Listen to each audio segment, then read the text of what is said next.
রাতে খালি গায়ে ঘুমালে দুইটি বিপদ আপনার জীবনে চলে আসবে। অবশ্যই আপনি দুইটি বিপদের ভিতরে পড়ে যাবেন। আমরা অনেকেই আছি রাতের বেলা যখন গরম বেশি লাগে তখন আমরা খালি গায়ে ঘুমাই। নবীজি সাল্লাল্লাহু আলাইহি সাল্লাম কখনো খালি গায়ে ঘুমাতেন না। নবীজি সাল্লাল্লাহু আলাইহি সাল্লাম এই খালি গায়ে ঘুমাতে নিষেধ করে দিয়েছেন। আমাদের নবী তার উম্মতের জন্য A to Z যা কিছু লাগবে সব শিক্ষা দিয়ে গেছেন। সালমান ফারসি রাদিয়াল্লাহু তাআলা আনহু বলেন, আমাদের নবী আমাদেরকে একেবারে বাবা যেভাবে সন্তানদেরকে শিক্ষা দেয় এইভাবে আমাদেরকে শিক্ষা দিয়েছেন। আপনি কিভাবে টয়লেটের ভিতরে ঢুকে পরিষ্কার পরিচ্ছন্নতা অর্জন করবেন সেটাও নবীজি সাল্লাল্লাহু আলাইহি ওয়াসাল্লাম শিক্ষা দিয়েছেন, এবং আপনি কাবা ঘরের ভিতরে কিভাবে নামাজ পড়বেন সেটাও নবীজি শিক্ষা দিয়েছেন। সুতরাং আমাদের নবী হচ্ছেন আমাদের রুহানি পিতা। পিতা যেভাবে সন্তানদেরকে শিক্ষা দেন, আমাদেরকেও নবীজি সাল্লাল্লাহু আলাইহি ওয়াসাল্লাম এভাবে শিক্ষা দিয়েছেন কিভাবে তার উম্মত জান্নাত পর্যন্ত চলে যাবে। সুতরাং রাতের বেলা খালি গায়ে ঘুমাবেন না। রাতের বেলা যদি আপনি খালি গায়ে ঘুমান, এক নাম্বার বিপদ হচ্ছে ফেরেশতারা আপনার জন্য বদদুয়া করবে। কেননা ফেরেশতারা কিন্তু লজ্জাশীল অনেক বেশি। ফেরেশতারা আপনার পাশে কিন্তু সব সময় থাকে। প্রতিনিয়ত 20 জন ফেরেশতা আমাদেরকে প্রটেক্ট করছে, হেফাজত করছে প্রতিনিয়ত।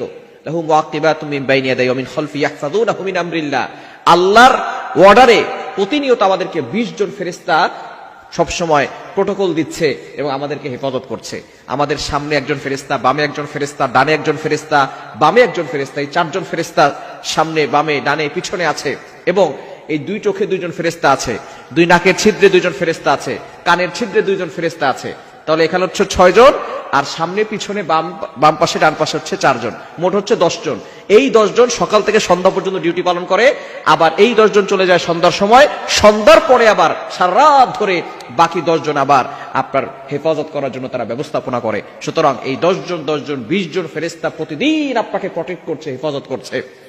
যদি এই ফেরেশতারা আমাকে আপনাকে প্রটেক্ট না করতো, হেফাজত না করতো, তাহলে মুরগির বাচ্চাকে যেভাবে কাক অথবা চিল পাখি, যে পাখিগুলো আছে, বাস পাখি আছে, এরা মুরগির বাচ্চা খেয়ে ফেলে, যেভাবে মুরগির বাচ্চাকে ছো মেরে উড়িয়ে নিয়ে যায়, সেভাবে যদি ফেরেশতারা আমাদেরকে প্রটেক্ট না করতো তাহলে এই মুরগির বাচ্চাদের মতো জিন জাতি আমাদেরকে ছো মেরে উড়িয়ে নিয়ে যেত। সুতরাং অবশ্যই এই ফেরেশতারা আল্লাহর অর্ডারে আমাদেরকে হেফাজত করছেন। সুতরাং আপনি রাতের বেলা খালি গায়ে ঘুমাবেন না।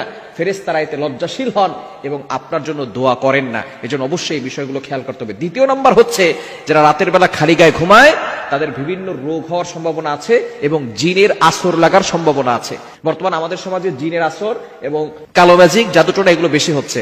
রাতের বেলা খালি গায়ে ঘুমালে, আবার অনেক পুরুষ আছে দেখবেন রাতের বেলা সে এমনি সকালবেলায় বের হচ্ছে খালি গায়ে, মানুষ তার শরীর দেখছে, এটা দেখলে কিন্তু বদনজরের সম্ভাবনা আছে এবং জাদুটোনা এবং জিনের আসর লাগার সম্ভাবনা আছে। মনে রাখবেন, বদনজর একজন সুস্থ মানুষকে অসুস্থ করে ফেলে। বদনজর একটা উটকে, সুস্থ উটকে রান্নার পাতিলে পর্যন্ত পৌঁছে দেয়। অর্থাৎ সে অসুস্থ হয়ে পড়ে, তাকে শেষ পর্যন্ত মালিক জবাই করে রান্নার পাতিলে করে রান্না করে খায়। নবীজি সাল্লাল্লাহু আলাইহি ওয়াসাল্লাম বলেছেন, একজন সুস্থ উটকে বদনজর রান্নার পাতিলে নিয়ে যায় এবং একজন সুস্থ মানুষকে বদনজর লাগলে সে ওই সুস্থ মানুষ অসুস্থ হয়ে কবর পর্যন্ত চলে যায়। সুতরাং এই বদনজর থেকে বাঁচার জন্য অবশ্যই আপনি খালি গায়ে থাকবেন না। আপনি সবসময় কিছু না কিছু আপনার গায়ের উপরে দিয়ে রাখবেন। খালি গায়ে রাতে ঘুমাবেন না, তাহলে 2টি বিপদ আসবে। ফেরেশতারা দোয়া করবে না। 2 নাম্বার, অবশ্যই জিনের আসর, রোগ বালাই আপনার উপরে আসতে পারে। আল্লাহ তাআলা আমাদের সকলকে এই খালি গায়ে থেকে ঘুমানো থেকে বিরত থাকার তৌফিক দান।